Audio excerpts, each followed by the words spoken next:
Class, my name is Sarfaraz Ahmed. I am your personality development teacher. In last class, we have discussed personality. Now we are going to discuss a topic related to personality, and this is self-awareness. Self-awareness knows your motivation, preferences, personality, and understanding how these factors influences your judgment, decision, and interaction with other people. So there are a few elements that self-awareness comprises. First, benefits. If you talk about the benefits, self-awareness or self-knowledge is the starting point for effectiveness at workplace. It also comprises some points. The first point is the understanding yourself in relations to others.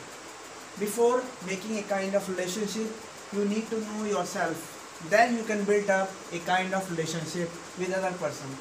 Second point, developing and implementing a sound self-improvement program.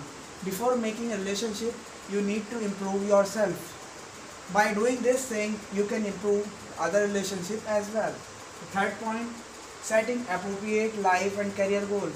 First, you need to make some kind of goals or career goals to set up in your life, or you can say in your future.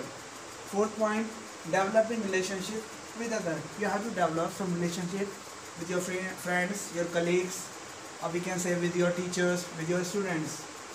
Fifth point, understanding the value of diversity. So you have to keep all these things in your watch out, like diversity of understanding as well. Sixth point, managing others effectively. If you are working in an organization, college, university, or you can say in companies, you need to manage your relationship effectively.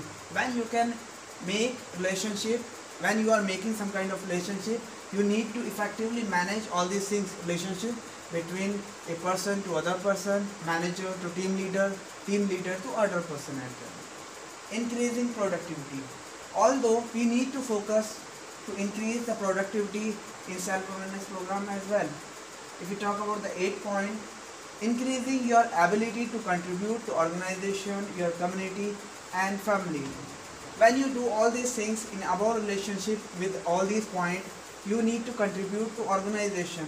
While doing this thing, you can make or emerge your relationship, or we can say your organization, in terms a good relationship or in a terms of good organization.